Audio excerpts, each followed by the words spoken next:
Well, it's the morning after. Well, it's been the morning after the Giant loss. But it doesn't matter because honestly, preseason games do not count. Oh, I got a hair. I didn't do my hair right. Preseason games do not count in the win-loss column. It doesn't matter. Win, lose, or draw. It's fine. You don't look at the end of the scoreboard. You look at the totality of what you see on the field. And I think that's what we need to examine, and that's what we need to go over. We need to talk about the Daniel Jones game, the up down game, the potential 3 interception game. I live in. Hi, Mike. We got to talk about the 3. Tim. I like Tim's redemption tour. I like that one, Emmanuel. It is the redemption tour. 5 years in the making, going on 6 years in the making, but it is the redemption tour. Been saying Daniel Jones is trash for I don't know how many years now, and comes out again and does the things that you look at and say, how can your 6-year quarterback make these types of decisions and make these types of throws? I laugh because I probably shouldn't laugh because I was on Twitter and I see that people were blaming Jalen Hyatt for the interception. I was like, how the hell are you blaming Jalen Hyatt for the interception?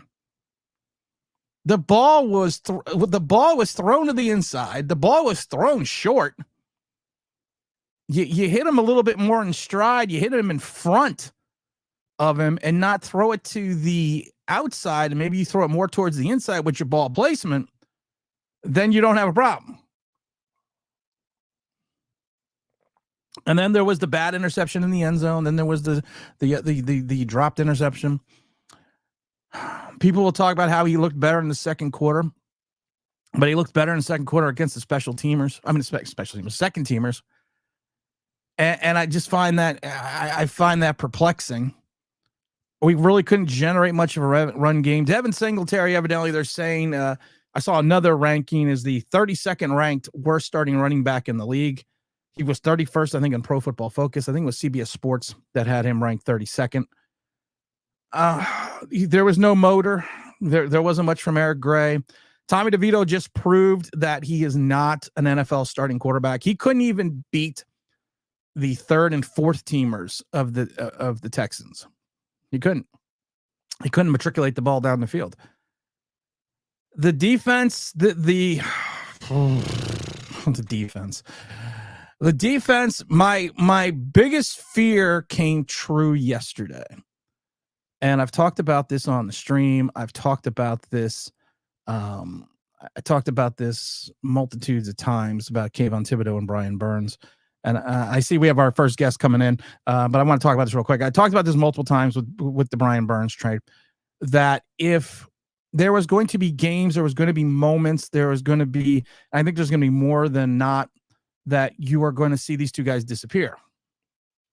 You got CJ Stroud backed up in his own end zone, literally sitting in the back of the end zone, and Kayvon Thibodeau and Brian Burns being blocked one-on-one straight up with both right tackle and left tackle.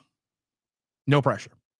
They each had one tackle, played an entire half, and they each had one tackle. And it's one of those things. I said, we're going to run into a good offensive line, and what's going to happen is the ability not to generate the rush with 4 guys and play this bend not break crap is going to get old quick, especially with this secondary.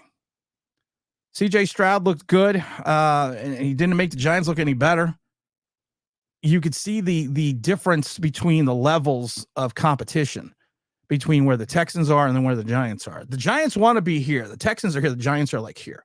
The Giants had problems with the 2nd, 3rd, and 4th teamers of the Texans. The first team offense and first team defense had problems with the 2nd and 3rd and 4th teamers. I thought I was crazy. I thought I was going nuts. Let's get to a couple of these comments. I'm going to drop in our guests. We got OG Knockouts and good morning, Tim. We got Big Kristen said, hey, Tim, what's up? It's been a while. And no, we suck again. Yeah, we do. Big James is coming to the house. Big James Stein. Blackbird says, Jones underthrew Slayton. That pass should have been a touchdown. You're right. It should have been a touchdown. You're 100% right. Wait a minute. Breaking news. Daniel Jones still stinks. In other news, ice is cold and water is wet and fire is hot. DJ looked really good yesterday. I meant CJ. DJ's regret tour already. Mr. Jones says, so excuse for DJ is because the game was played on a Saturday at 1. I'm at 1 p.m. Hey, to protect. What's up, Tim? How's Fed in the A's or the Giants this year? Yeah, we're fucked. We're fucked. Mike Lee says, I'm blaming Hyatt on improvement from blaming the O-line. On that Darius Slayton 40-yard gain, he still threw it on the Thank you. He didn't. There was no ball placement. Now I'm going to drop in our guest. First, I'm going to continue to go through these things. He's the one. He's the only. We've said it before. We've said it again. He's always been a friend to the show, but he's been an enemy to Superman. It's Lex Luthor. Also, OGR Sports. What's going on, Tim? He is the kryptonite to Giant Land. I think that's what happened, man. Oh, yeah. Well, I'll tell you what. That throw to Darius Slayton, which all of a sudden made all the Giants fans that were losing their minds feel better. That was on a player that's been in the league for 5 years, has 3 of which were with Detroit. Obviously, he's with the Texans. Last year, he was listed as a linebacker for the Cleveland Browns. And it was actually he went to the Texans. And obviously, he's a decent special teamer because he's 29 years old out of Southeast Missouri State. That is known as the powerhouse of Central football. One of the things I wanted to, and to Manuel's point, he threw it on the inside shoulder. He threw it on the wrong shoulder. But one of the things I wanted to point out that I don't remember if I was talking to you about or someone else was talking about it yesterday. Brian Dable, before that play, called a timeout because he didn't like what he saw. And I thought to myself, why is the head coach calling a timeout for a 6-year quarterback to change the play or diagnose the defense? Is this why Brian Dable is going to be calling plays? Because I've been trying to go back and I was thinking to myself, if Tom Brady or let's say Patrick Mahomes in year 6, how many times do you see Andy Reid calling the timeout so he can readjust his offense because his quarterback is not actually reading the defense, which then was interesting because then they hit the big play. So Dable saw something, but our 6-year, $160 million quarterback didn't see anything and still threw it to the wrong. The ball placement was still wrong. Well, explain it to me. Explain it to me. Well, explain it to you. It's going to be very easy. For everybody who's, observes everything on game day and just doesn't focus on one thing like most Giants fans do, and the smart people in this chat, pay attention to how many delay of game penalties we get. If we're higher up in the league, your assumption is absolutely right. Brian Dable's audibling for Daniel Jones because he sees what Daniel Jones cannot. That's the only thing I can think of because I was shocked. I mean, they had momentum going into that next play. And I thought to myself, it's a weird time to take a time. It's not like we were on the 15. It's not like we were on the 11. It's not like we were in the red zone and there was something that they just wanted to discuss because the package looked wrong. You came off a play, you go up and you go again and you sit there and all of a sudden you break your momentum by calling the timeout. And I was like, that's kind of a weird thing to do. I know it's just preseason, but I thought it was just kind of a weird thing to do. And to your point, is that going to be the juxtaposition for the rest of the season that if Dable doesn't like something that he sees, he's going to override his 6-year, $160 million quarterback? I find it funny because I should stay off the X just like you do, but it's hard not to because people make you laugh. But I was dying laughing because there was a Giants beat writer goes, I will not overreact to preseason. I will not overreact to preseason. And he just took the whole 200 words just to write that one sentence because he knows what he's going to end up trying to write, yet he's trying to make the Giants look favorable. I mean, that's his job.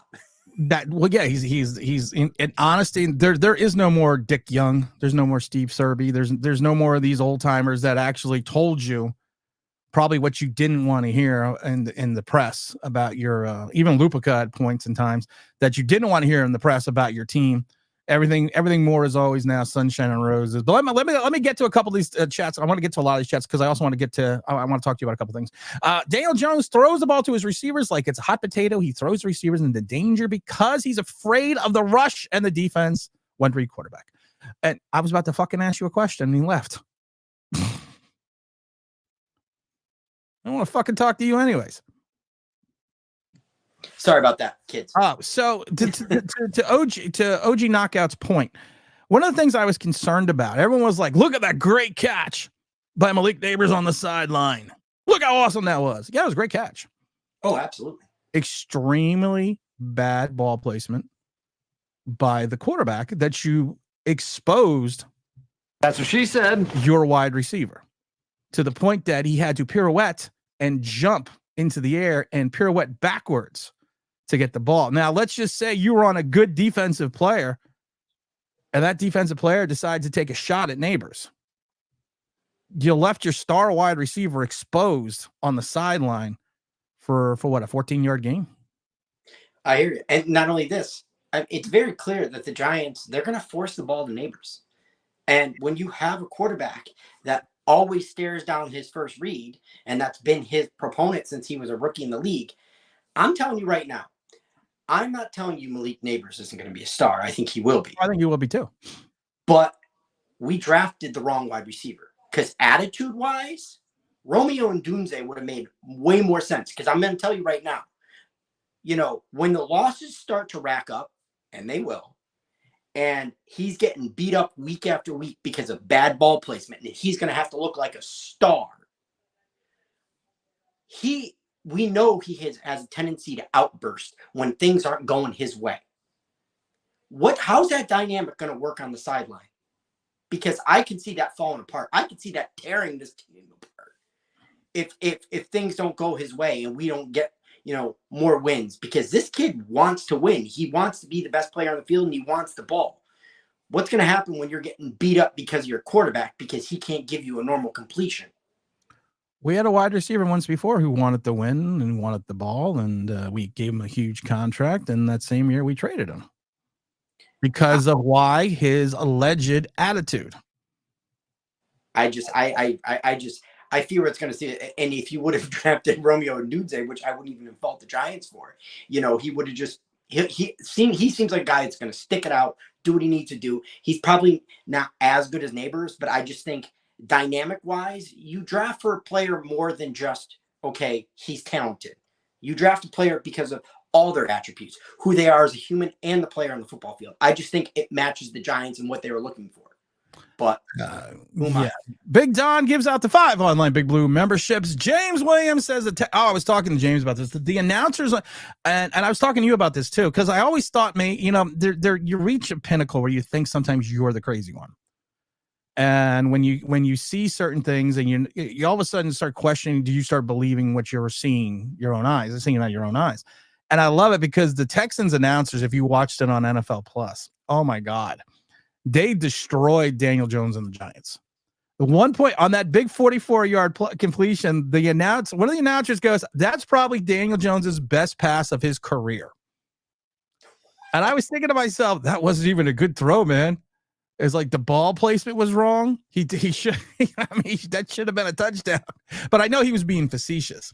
And at one point in time, they were talking about the fact that the Giants need Daniel Jones to be consistent. And then he paused and goes, and we all know that's not going to happen.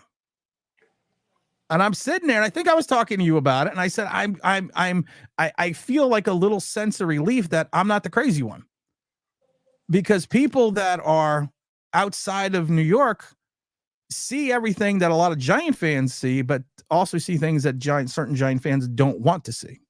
So last night I went to a sporting event, and one of my friends was there, and he pulls me aside, and he's a Dallas Cowboy fan. And he goes, hey man, I think the Giants are going to do okay this year. I could literally tell he was trying to make me feel better. Like I was clueless on what the Giants were going to do. He's like, I really like your wide receiver core. I go, what's the point of having a good wide receiver core if you don't have a quarterback that can complete the ball? And he just started chuckling. So. Well, I find it interesting that you have a lot of people like, well, this is the best wide receiver core we've had in years. I'm like, all we really did was add Neighbors. Everyone else is kind of the same. And we lost Waller. So adding one guy specifically made the. So if Neighbors gets hurt, knock on wood that he doesn't, is this now the least amount of depth we've ever had at the wide receiving core? I honestly, that's actually one, for some reason, even if he does get injured, that's the one I don't, because I trust in Slayton. I think Hyatt will improve. And I know me and you aren't the biggest Wendell Robinson fans, but I see what his niche is in this offense. Yeah, he to me, he's Dave Meggett. Yeah. He's Dave Meggett. He's the other 86 giant, number 30, Tony Galbraith. He's going to be that short third down guy, 7 yards, who will occasionally give you a big play. Yeah. And I mean, that's fine for what you're asking him to do. If you don't ask him to do too much, if you don't sit there and think you're going to rely on a guy that had 50 something receptions last year and like 8 yards a reception or whatever it was. I mean, this is his third year. He's not all of a sudden going to turn into, I mean, he's not Phil McConkey, but he's also not OBJ. He's kind of in between. I always think, like I said, I think he should be more of a Darren Sproles role. I think you should run him more out of the backfield. I think you should use him as that change of pace back. I think you should use him as that third down back. And I think he would find, and Darren Sproles had an awesome career. And I think you could use him in the same way, as long as, like what Philadelphia and San Diego did, they didn't overuse him. They used him in a point and they put him in a position where he would excel and exceed. They didn't use him as an every down back. The problem is the Giants have a lot of the guys that do the same thing. And there's also running backs, they can't, I don't think the Giants are going to cut a ton of these guys. They're going to keep Porter Jr. there. They're going to keep, your favorite running back of all time, Eric Gray. And, the Gray Ghost, they're going to keep Devin Singletary. Like, who are they keeping beyond that?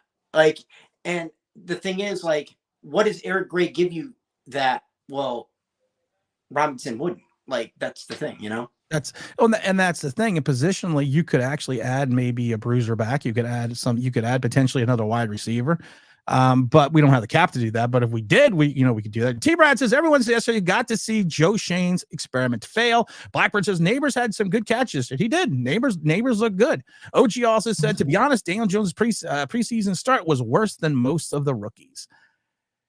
Yeah. Caleb Williams made me cry, because I was like, oh shit.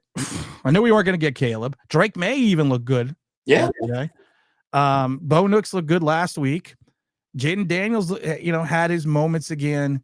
Jaden Daniels might not make it through season 2. He reminds me an awful lot of RG3, but he's got to protect himself. He's got to protect himself a lot more than what he's doing right now. But there's other guys out there. I would rather see Tommy Cutlett suck than DJ. Tommy DeVito just has to go. Absolutely. Don't go away, Matt. Just go away. Because, and I know he's like, well, the Giants are going to be, they're going to be upset when I leave, if I have to leave and go someplace else. No, not really. I watched you play against the third, fourth teamers against the Texans. Now, you can't tell me that the third and fourth teamers on the Texans are better than some of the second and third teamers of the Giants. Because if you do, then that makes me really sad. How many yards per pass do you think Tommy DeVito averaged in that game? 5.5. Less. What was it? It was like 4. I was close though. I think it had to be 5.5. I think I was just being nice. It's the coffee. James says, I don't think Dable's calling plays is going to make a difference. Kafka's laughing in the booth. Let's see. You're made for Giants. And so far I've heard it was Neighbors' fault, Hyatt's fault, and DJ is not used to having time in the pocket. So it threw him. I actually saw that on Twitter. Made by Giants. Thank you. That DJ was having issues because he was not used to having as much time in the pocket. And I literally saw that on Twitter, and I was going to respond, but I'm like, it's got to be a fucking joke, right? Right? That's what I thought to myself. It really has to be a joke. Honestly, you know what? I think the neck injuries, the knee, and he was already bad at reading defenses and not the greatest at ball placement. But I would take rookie DJ over this version of DJ. Like, seriously. But and I understand rookie DJ was broken down basically into 3 games, all of his stats, majority of his stats. I'm just saying, like, DJ before the neck injuries, yeah, he was bad. Don't get me wrong. He was bad. But I just think he's worse now because of the neck injuries and the knee and, bad offensive line play, bad play on his head is screwed up. Like, that's what it is. His internal clock is just screaming the minute the ball is snapped. And that's just going to make him, I mean, he was already bad. It's going to go from bad to,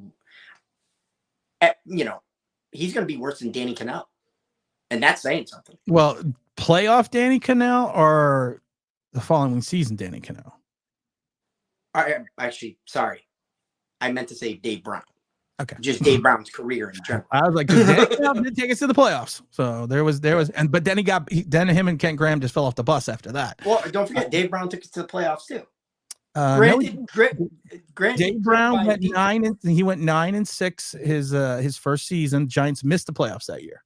Oh, that's right. No, was that the San Diego game? He got He got benched. He got benched for one game, and he went 9-6 the season. That was his first season under Dan Reeves, his first starting season.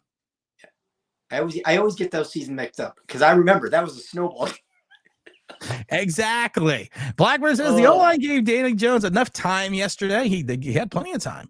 The O-line looked pretty good. The O-line looked pretty good yesterday, but I had some concerns that the O-line was giving up pressure up the middle at times to the second and third teamers of the Texans. Now, listen, I'm going to tell you this. I heard Bob Papa was talking on NFL Network, and he's like, well, the Giants are going to have some tough cuts to make. They're going to get rid of some good football players. I was thinking to myself. Gentlemen, which brings me to my next point. Don't smoke crack. Now, the Texans, they are going to get rid of at least 2 good wide receivers. They're probably going to get rid of at least 1 or 2 good defensive linemen. There's a couple guys in that the defensive backfield I'd be interested in. There are going to be guys that get cut from the Texans that are going to be starters week 1 someplace else. I don't see that on the Giants. Absolutely. And the other thing about the Texans is they ran their offense the way they wanted to run their offense. If you look at all the statistics from each and every quarterback, each and every wide receiver on that team, going all the way down to, the 3rd, 4th, 5th guy, and even the running backs, the Texans had 114 yards yesterday rushing against us. And each running back was, I believe, close to 5 yards a carry that they had, like going right down their depth chart. I mean, beyond our starting 22, I mean, there is no depth on this team, none. And we talked about that. We've talked about the fact that if some of our starting pieces wouldn't be depth pieces on regular teams. Oh, look at that comment. There you go, Tim. I know. I saw. That's why I had to put that up there. I said Azeez Ojulari had a sack. Was not in the second half. Yeah, and did he tear his hamstring on that one? He probably did. We have to see what happened with McFadden with the hip injury. Also, Ryder Anderson went down yesterday with an injury, which is interesting because we just traded Phillips.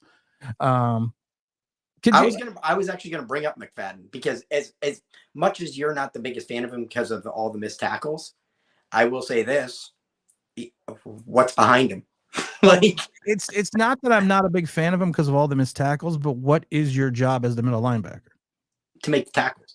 Oh, and that's another thing I wanted to bring up. To do your job. I don't know. Call it crazy. It was I believe it was either the first, it might have been the second drive. There was a run off the right side. It ended up being a great play by Bobby Okereke. He was able to get through the mess and tackle. But if you watch the whole left side of the Giants line, it just collapsed. Yeah. Can we just please cut Dane Belton now? Please. They're not going to. Please. The bad pass interference penalty. Cam Akers made him look silly on that reverse field run when he reverse field on that one run. It made the whole Giants defense look silly. But and this whole thing with his attitude and he likes to punch things and this, I'm like, dude, you fucking suck. You're on this team and in this league because you suck less. That's what she said. Than some of the guys on the roster. But I would rather just start Tyler Nubin and call it a day. Well, here's the thing. You got to ask yourself the question. Is there a reason they're not starting Tyler Nubin because they don't feel that Tyler Nubin's ready, and they actually think that Tyler Nubin, at least in the beginning, would be worse than Dane Belton? Listen, you can't be worse than Dane Belton. You can't. I swear to God, if I hear one more time about the 2 big interceptions, he had 2 big interceptions that game, but everyone forgets that he was a trailer on the 5 consecutive pass plays after that. Not in a row, but well, actually, yes, it was not in the same game, but I mean in a row, 5 consecutive pass plays. He was the trailer on all those plays. And literally, I even put screenshots up and showed everyone Dane Belton, Dane Belton, Dane Belton, Dane Belton, Dane Belton. As your safety, this is a key, OG. I'm going to talk about this because maybe some people don't know this. There's a reason why the word is called, or the position is called safety. Because the job as the safety is to keep the field in front of you and keep it safe from going into the end zone. So when your safety is like a leaky faucet and he allows plays to get behind him, you are no longer playing safety. You should be playing left out. I like that one too. That was good. Thank you. As a former safety, that's why. But I also want to point this out too. I actually want to go back on our wide receiver depth because it just kind of clicked in my head because, every once in a while we talk about after the Rule 51 and what the Giants salary cap issues will be. Is Darius Slayton safe on this team? No.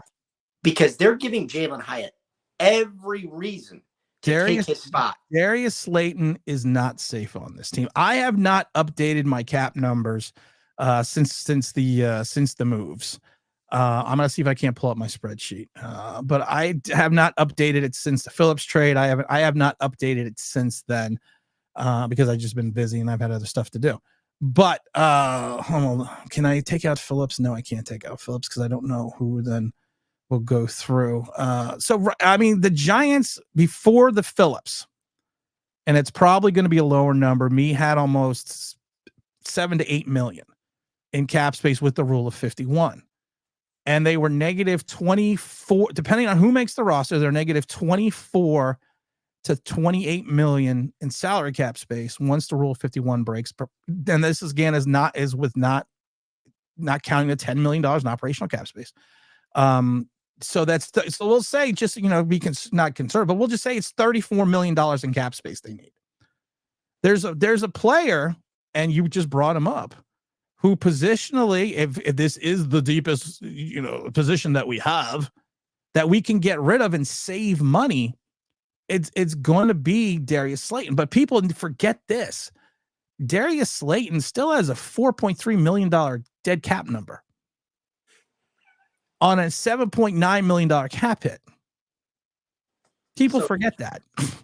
Because a lot of people will sit there and say, "Oh, you're going to save $6 million." No, you would be better off getting rid of Isaiah McKenzie because he's only like 7. He's only like I think he's like 75,000 dead cap number, and you're going to save you're going to save over $1 million. You get rid of what's his name, Miles Boykin. That's another. You're going to save another $1 million there. You're going to get rid of Allen Robinson probably. You save if you get rid of those 3 guys, Robinson, Boykins, and McKenzie, you save $3 million. You save the same amount of money you would save if you got rid of Darius Slayton. Yeah, but here's the thing: Isaiah McKenzie's on this team because of special teams, and obviously but you got Gunner. Right. But Gunner Olszewski's injured, so we don't even know the extent of Gunner Olszewski's injury. Well, let's say we don't know the extent of the injury yet. So if Gunner can't make the team, yes, McKenzie makes the team. So I definitely agree with that. Windplug says, why didn't we resign Tyrod? Because we didn't have the money. Tyrod wanted too much money. What's up, Stu? Made by Giants says, I honestly truly believe Daniel Jones fans are not real people. They can't be human. Blackbird says, I like Phil Simms as an announcer. I didn't listen to the Giants broadcast. Did Phil Simms, was he in the booth? Yeah, but I guess he likes, I don't know. That's all I'm going to say is Phil Simms is just sitting there agreeing with Bob Papa the entire time. Like to me, Phil Simms is okay, but he's not giving you this deep insight that like Tony Romo would give you because he needs to make the Giants look good, and they're not good. Like, how do you defend 28-10 in the preseason? You have to remember this though. If Tony Romo, was not a national announcer and he was a regional announcer for the Cowboys, he's going to do the same thing. Yeah, but I think he would still find a way to break it down in a way that, wouldn't hurt the Cowboys' egos fans, but in the same way, still giving out his stats. But you are 100% correct. We got a 5-12 prediction. I agree with that. Not drafted a quarterback this year. All you need to know about Shane, he talks about the market, but doesn't know the first thing about building a football team. It is interesting, and I think Hard Knocks was one of the worst things for the Giants because it kind of showed they're rudderless at times outside of Shane, and Shane doesn't really listen to anybody. Shane brings in these guys, and then which is fine because you're the general manager, you're going to do what you want to do, but you also brought in these guys to give your opinion. And when you don't really listen, and now I'll tell you, we didn't see the whole thing, but when you don't listen to your head coach and your defensive coordinator about what they want, and kind of just go your own way, and then you have to understand the fact that the Burns trade, and I said this the day it happened, the Burns trade was your free agent signing. Was your big move. That was it. Because you went out and got a little ancillary players. You could tell me all about how Runyon's going to do this and do this, but you have guys that other teams didn't want because if they were big cogs, the salaries they got weren't huge compared to what, a high-level starter at that position would get. So... And not only that, we're going to actually let guys go out the building. Like, let's say Joe Shane does get fired. His assistant general manager, Brown, I love that guy. He's good. Yeah. I think he's going to be a very good general manager. And we're going to let that guy go out the door because our own ownership can't get out of its own way. Because as much as people want to sit there and say Joe Shane, what you're seeing is a snapshot in time. And John Mara made way too many appearances on that show for me to stay comfortable. And Steve Tisch. Why are you in the general manager's office that much? Now, I understand you were nervous about Saquon and you didn't want to lose Saquon. But your general manager never really wanted Saquon because he showed that to you in 2 seasons. We got to drop someone else in here today because he's just come. It's a person that's been on the show numerous times on Sunday. I love it because people even said to me, I was talking on Twitter on some, and they go, "You really don't like this guy." I said, "Well, what do you mean I don't really like this guy?" He goes, "Well, you pick on him ad nauseum and you get him all riled up." I said, "Yeah, because if I didn't like you, I wouldn't do that." So it's the one, it's the only, it's R0B making his first appearance on Sunday Giant.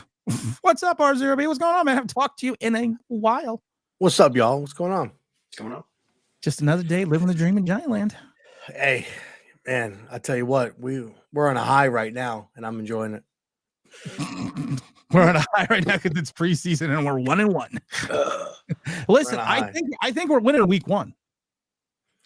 I think we win at home against Minnesota. I think a lot of people that are saying, well, definitely got this win because of JJ McCarthy. I think out of Minnesota, it was pretty much said that Sam Darnold was starting week 1 before McCarthy even got hurt. So, I mean, but I still think we take that first game, and then I think it goes downhill from there. Oh, by the way, but Tim, don't forget, Sam Darnold. You either spit it out because it was hotter.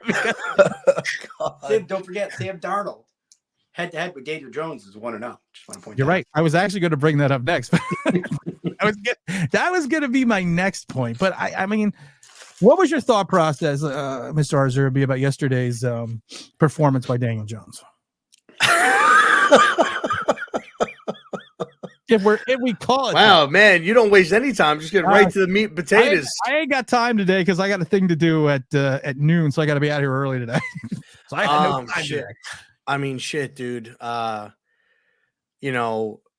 We've been hearing upgrade the weapons, upgrade the line. And this guy's gonna cook. We've been seeing these Toy Story emotes of Woody holding Jesse back, saying let him cook, and all this other stuff. And guess what, ladies and gentlemen, the same old Daniel Jones. Still burnt the sauce. Yeah, I mean, you still burnt the sauce. You could be stirring it all you want, but you still burnt it. I gotta ask you a question. I gotta ask you a question because you weren't here in the beginning, because someone literally said this on Twitter, and I have to get your reaction to this. And someone in the chat brought it up. Someone on Twitter actually put the reason that Daniel Jones did not play well yesterday I think I know is what you're because gonna say. he had too much time in the pocket. He had too much protection. Oh man. Come on. Hey, listen, come on. I'm at a point. Excuse that I mean, he should have had 3 interceptions, but is that the best thing ever? Man, I'm at a point right now where I got to give these people some kudos, man, because just when you think Can't get any the stupid. excuses are done, somehow they get really creative, right? Like I heard somebody saying that the interception, the pick six, that Daniel Jones had no time in the pocket. He held that ball for 7 fucking seconds or something like that. He was reading War and staring Peace. down a receiver. He never broke eye contact with that receiver. He stood at him the whole time. Illuminor's holding off. I mean, thank God it wasn't Evan Neal because the play would have ended a lot sooner. But, you know, you have Illuminor there that's actually, you know, can play the right tackle position. And you see him back there holding him back. I'm like, what are you waiting for? And he's running. And he's like, oh no, I can't take a safety. Here, Petrie. And bro, it's like, bro, and then he stares down Neighbors, his first pass. I mean, like anybody, dude, you had a rookie corner last year that says he stares down his first read, and that's who he's going to go to. What do you think a guy like Stingley going into his 3rd season, right, is going to do? These guys are watching tape. So yeah. It was funny. Hilarious. Stingley was Daryl Stingley Jr. He was actually someone I want the Giants to draft because should have had 2 picks yesterday. You could have seen you saw from even when he was playing as a rookie how he plays. I have to ask you another question about this is something else OGR and I were talking about. Do you blame Hyatt for that interception? Absolutely not. The ball. So we talked about this in the space. Hyatt has NFL separation on that play. You've got about maybe like a yard. Like that ball is supposed to be out in front on the outside and on the outside. So if I'm running, I'm Hyatt, it's got to be over my shoulder right here. And I stretch out, boom, the Stingley can't get to it. Right. He throws it short to the inside and inside. And so that made it easy for Stingley to undercut it. So no, that's not on Hyatt. That's not on Hyatt at all. Well, Underthrown. Even the Slayton pass. I had to even though Slayton caught it, that was underthrown. Like he had to underthrown. Slow down to catch that ball. And it was still a nice pass, nice play, but you know, you still have to. I give the receiver more credit, and Slayton's a fast dude for being able to slow down and be able to still make that play. That's where I was getting to, and that's what I wanted someone to bring up. Watch that play. Slayton was in stride. Not Slayton. I'm sorry. Hyatt is the one I want to talk about. Hyatt was in stride on that play. If you watch that play, there is a stutter step at the end of that play where he is slowing down to come back for the ball. Mm-hmm. It's almost like a little giddy up.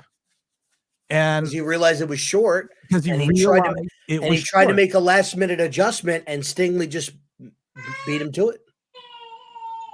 So, I mean, bro, look at this point. I don't know. I posted I was watching this game, and I was going through my phone. I was like, man, I want to tweet something, and I was like, but what am I going to tweet? And I had a picture of Joe Shane from last year with like looking just miserable. Oh, I saw that. Yeah, I actually commented. I think I commented on that one. Yeah, that's how you invited me over to the show. You're like, yo, what's going on? And I was like, man, what am I gonna say? I was like, should I say, man, we should have really told Russell Wilson he would start, or we should have taken. I was like, nah. I was like, I'm gonna go with Michael Penix because. Because like we should have, man. I wish I drafted Michael Penix. Anything you wanted to hear, bro? You want the Empire State Building? Go ahead, put it in your living room. We're good. Bro, because that's just nuts. That's just, That's nuts to me. Like, you had an opportunity, when you really think about it, you had an opportunity to get Russell Wilson in your building, and you also had three, because there were three quarterbacks that you could have taken in J.J. McCarthy, Michael Penix, and Bo Nix if you really wanted to. And you passed on 4 times. You passed on 4 different quarterbacks that you could have taken, right? So I just do, man. I don't. Hey, you know what? Giants fans wanted this. They wanted a wide receiver. You see somebody over here, early on the post. I saw it this morning, and that I made, and he's like, "Oh, so you just wanted to just take a quarterback just for taking a quarterback? That's Dave Gettleman all over it." Oh, you mean the Dave Gettleman that drafted a running back in 2018 in a quarterback-heavy draft? How'd that work out? I'm going to say not good. Interesting. I got to get to some of these chat serves first, guys. When the analysts say that the throw that the 6-year veteran quarterback should make, he threw the ball and threw a pick in the end zone. That's pretty daunting. James Williams said yesterday was a horror movie moment when everyone else besides us finally saw the monster that is Daniel Jones. Thank you, Tim. You're very welcome. Blackbird said the Giants actually lost weapons on offense with Saquon and Waller. A wide receiver core is so overrated by Giant fans. We did talk about that for a minute, Rob, that if you look at this wide receiver core and everyone says it's the deepest the Giants have had in years, and OGR and I were talking about it, all you've done is add neighbors. Everyone else is pretty much the same. It's not like it's not like you went out and invested in a 27-year-old wide receiver that maybe only had a career high 600-700 yards that has an upside. You went out and got Allen Robinson, kind of over the hill. You went out and got Isaiah McKenzie, which is Gunner light.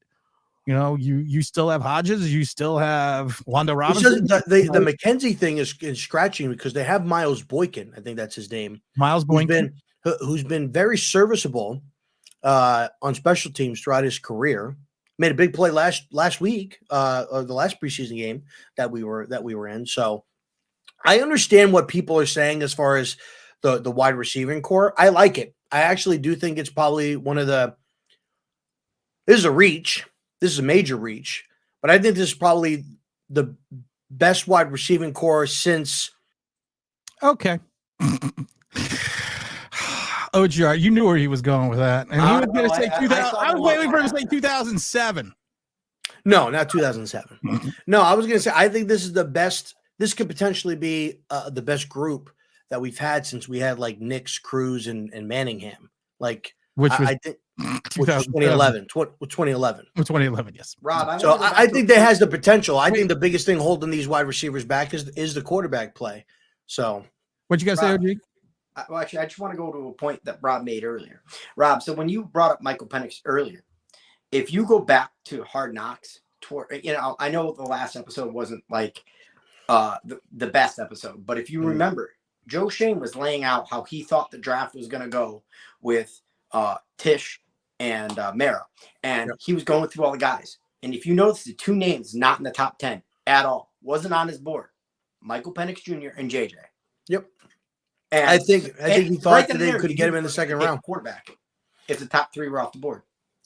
Now, maybe he thought that they would slip to the second, because there were a lot of comments. I think we talked about it, Tim, where people were saying Penix might be like the Will Levis of 2022, where he would fall to the second round.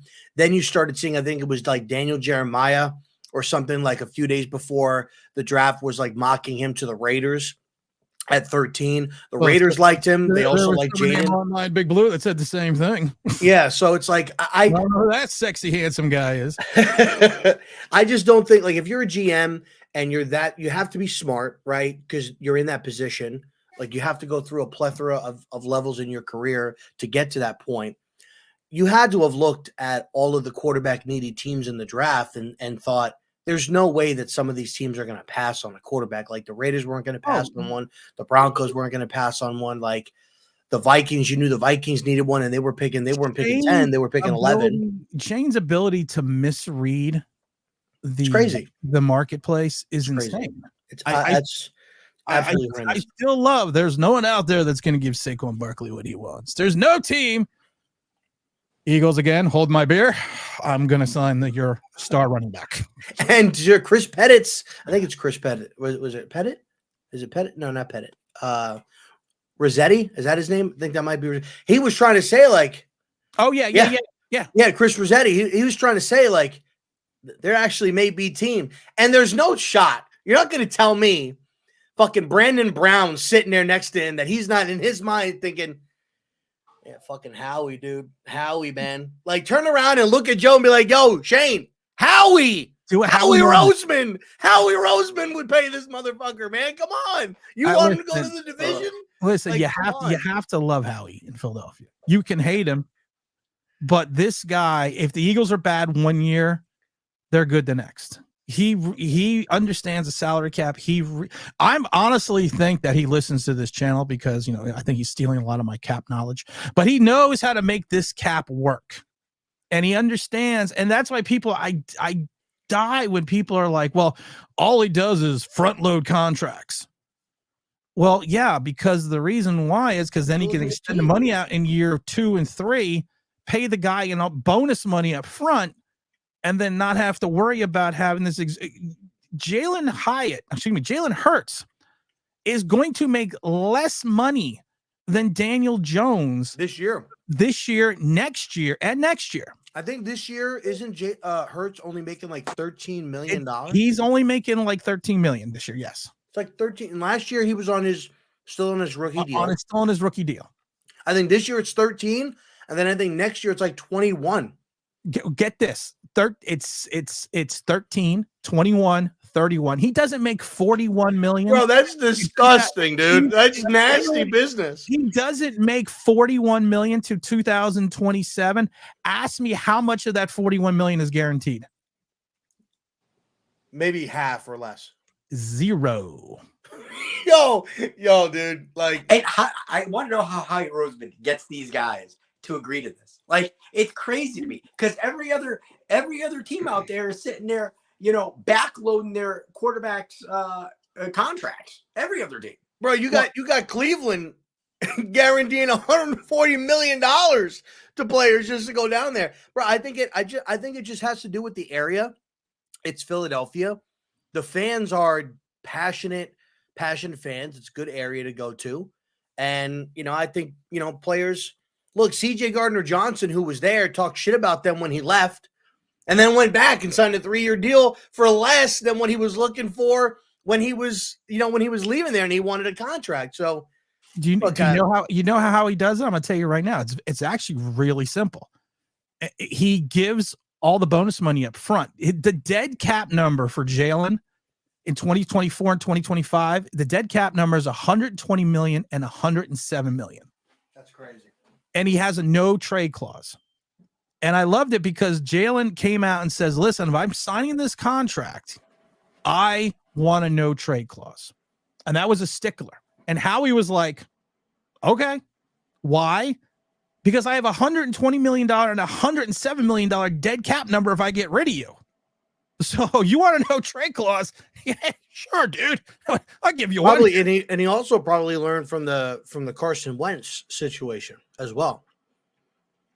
The Carson Wentz situation was a detriment to the cap, and that's when they started. That's when they had the Nick Foles run, and then they kind of dropped off. But I think you're right. I think that was a learn, not about the Eagles though, but I do think that's a learning experience for Howie. For Howie, and I think for Jalen too, because I don't think that Carson had a no trade clause. Carson did not have a no trade clause. So I think that Jalen wanted that because it's like, hey, if you're gonna get rid of me at some point, I want to decide where I go. You know, I don't want to just get shipped out. Because where did Carson get sent to? He got traded to where'd he go? The Colts. The Colts. I think he got traded to the Colts. No, didn't he go to he was at the Colts first and then Washington. Okay. And then Washington. I don't remember if he went to the Colts or he went to Washington. But to the point though, you're not going to get rid of a guy that's $120 million dead cap number. Yeah. So shit, you want to know trade clause? There you go. And Daniel, what's Daniel? I think he's like 46 this year, and the next year he's 52 next year. But I think his dead cap is like 20 million. 20. No, his dead cap number is going to be 30 something soon. I mean, I thought it was like 20. Okay, listen, I've already talked about this, but we're gonna talk about this again quickly. Daniel Jones's contract, it was under 17 million before. They had to push the money out last year, so his dead cap number went from like 16, 17 to 22.2.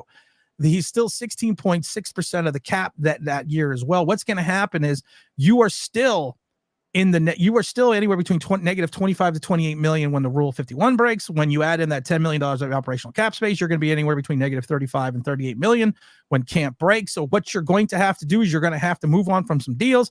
One is you've already restructured Dexter Lawrence. You're going to have to restructure. You're going to have to restructure Thomas. You're probably going to have to either move some of the Gano money around. OGR. We talked about some of the money they're going to have to move on wide receivers. Why you can get rid of Slayton. There's still a $4 million dead cap number. So it's actually easier to get rid of people like Boykins and Allen Robinson because you're going to save the exact same amount of money, but you still are going to come in short. And there's one contract that you can touch that can cure all this by guaranteeing some of the money and converting it into bonus money this year. But then you're going to have to kick the can about $10 million into 2025, and that's the Daniel Jones contract. And he's not going to move on this contract until more towards the end of camp, because he is in my mind, he is waiting for Daniel Jones to play well enough for him to say, well, you know what, it's going to be a smart move because we're going to be having this quarterback at only at X amount of money in 2025. It's the only contract they can truly work on that's going to give them the money they need to get under the cap once the Rule of 51 breaks. But what is that going to do to the cap next year? That's my question. We don't worry about the cap next year. Well, I know we don't. You watch Twitter and other places? The cap is a living, breathing thing that doesn't fucking. Well, that's what I thought, because I thought people were saying with going into like next year that Jones's dead cap, it was like $22 million next year. So it's like, would they even cut him because you're just going to sign? You're going to need a backup, so you just keep him as a backup for like $20 million. I've been saying this since end of last season. He's going to be here in 2025. He's going to have a $30 million dead cap number.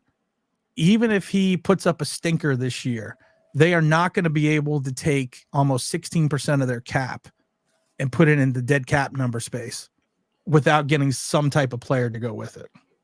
And if you have if you draft a quarterback, at least then you have Daniel Jones and your rookie, and you're still your salary. The Pittsburgh Steelers were beautiful. Their quarterback bucket sucked last year. They got rid of everybody, and now their quarterback bucket is like $6 million. So they could go out and sign other guys. So the Giants, we don't learn, but we should learn from other teams. And, the Rooneys and the Maras, they're so well ingrained together. You think they would talk. But our quarterback bucket next year is probably going to be Daniel Jones, $32 million, and a rookie. And we'll still have $40 million in the salary cap bucket for the quarterback. Well, Tim, I'm hoping that, in a couple of weeks you have a rookie quarterback that you've been enamored with. That's what I'm hoping. I loved it because the best thing I heard from OGR was the other day when he goes to me. He goes, I may not agree with you on a lot of things. I was like, oh, this is gonna go down fucking hill real quick. But he goes, I will say one thing: when it comes to the salary cap, I always listen to you. But I was like, well, at least he agrees with me on one thing. Well, OGR, if you've been following Twitter, supposedly now the Giants are.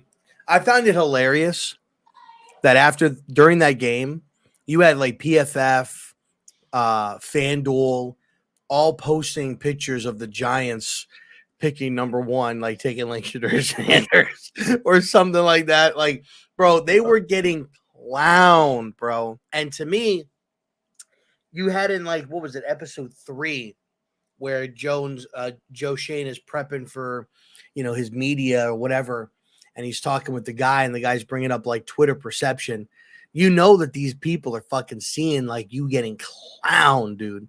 This organization getting clowned, bro. Like, so, I don't know, man. This is buckle up, because I was opposite of you, Tim. I thought I know that probably Sam was in line, but I thought if JJ didn't get hurt, he was gonna be the starting quarterback going into week 1. I thought, Oh no, that didn't come from me. This was out of Minnesota. I was hearing that because JJ was running with the ones now. They were almost a month. They were splitting time. They were actually splitting because I know someone that lives in Minnesota and actually went to a couple of their camps. They have been splitting time at the ones, and the coaching staff was already in the process of thinking that they were going to start Sam Darnold week 1, kind of do a Daniel Jones, Daniel Jones, Eli Manning thing, where you start Darnold, you give him a short leash. If it doesn't go out well, you put in JJ. I thought JJ was going to be the start week 1, but even with Sam Darnold playing, like people don't think that Brian Flores is feeling some type of way. Oh God, people forget about Brian Flores. Like, come on, bro. I'm telling you, right. And here's the funny part. This is the last thing I'll say on this topic. Somebody, I think it was Jordan Renan. Like people were saying that Jones was like flustered in the pocket. Okay. He had no time. But he did. But he did have time. He had a lot of time in the pocket. And he was getting pressure, but he had a lot of time in the pocket. Hunter didn't play. Nope. Anderson didn't play. Nope. And Autry didn't play. So probably their 3 best defensive pass rushers didn't play yesterday. And he was struggling to get the ball out of his hands quickly. So I'm just saying the first 2 weeks, you're going up against a guy that's played against us the last 6 times in the last 3 years, who knows us very, very well and knows our quarterback very, very well.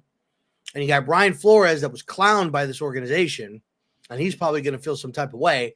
And their defense, despite the fact of having a lot of young players last year, played a lot better than they did in 2022 with a lot of young players. And they're only going to get better. So I say buckle up. I say 1-1 first 2 games. OGR, what are you saying? 0-2. 0-2. We were. I think we're going. When do we? Who do we play week 7? Who do we play week 7? I haven't got. Isn't that Washington? Preseason game. No, right. I'm saying I think that's Washington is week 7.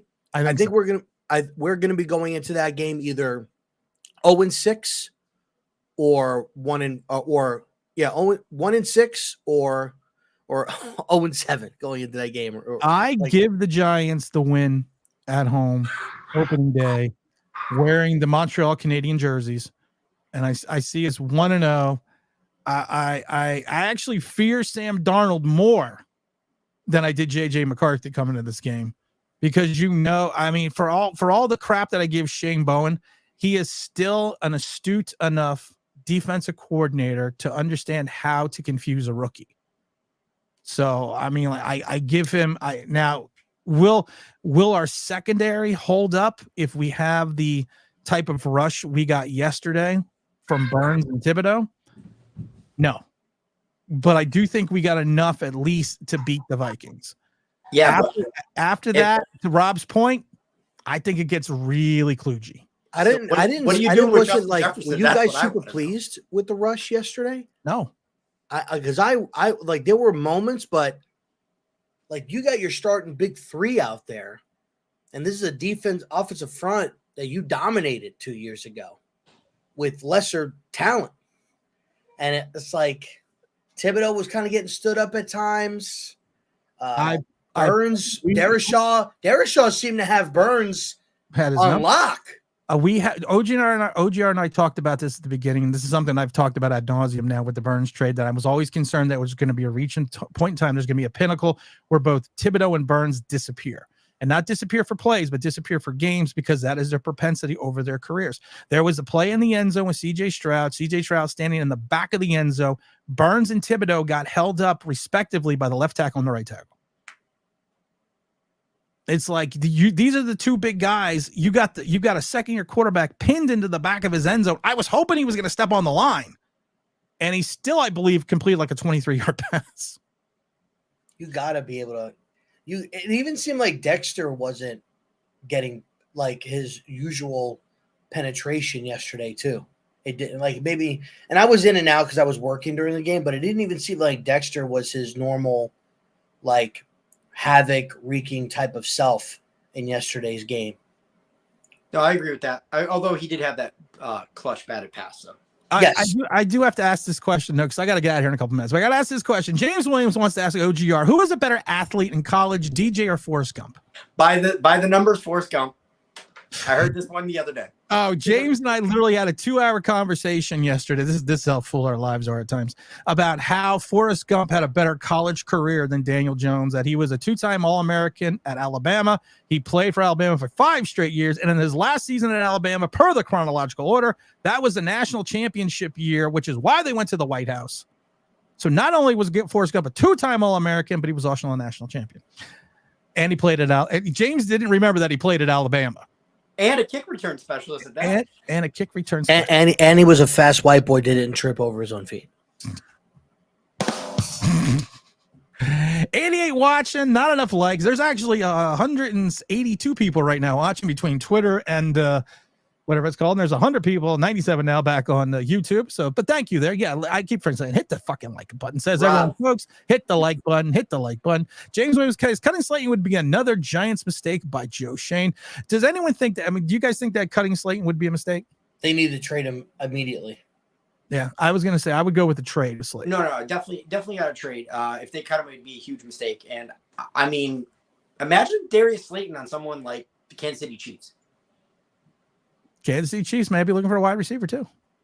So that's all I'm going to say. But Rob, I do got to give you credit. Somebody put that compilation out of like Daniel Jones, all his like greatest mistakes, tripping over his feet and whatnot. You had me roll with your comment the other day. I don't know if you remember that video. Oh, the where I said this is some of his best work.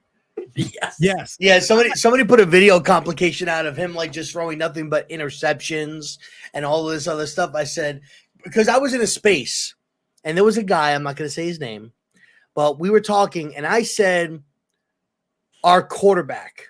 I didn't say his name. I just said our quarterback. And I got interrupted and I was said his name is Daniel Jones. Like as if I need to call him by his name. And so in the post, I said, this is some of Daniel Jones's best plays, in my opinion, some of his best work. And then I got a comment from that person. And I said, what? I said his name for you. There it is. But like, dude, that shit was all right. I got 2 minutes. I got to read a super chat and I got to bring in Big Dog. Good morning. Says, by the way, says Damien, I'm at peace now. No longer, no anger anymore. Big Dog, we got Big Dog coming in. Who's always working. I got 2 minutes, Big Don. And I got to get out. Because this is only going to take 2 minutes. I had so much wine lined up yesterday that it wasn't even funny, Big Tim. I want you to listen to me. The wine aisles are full right now.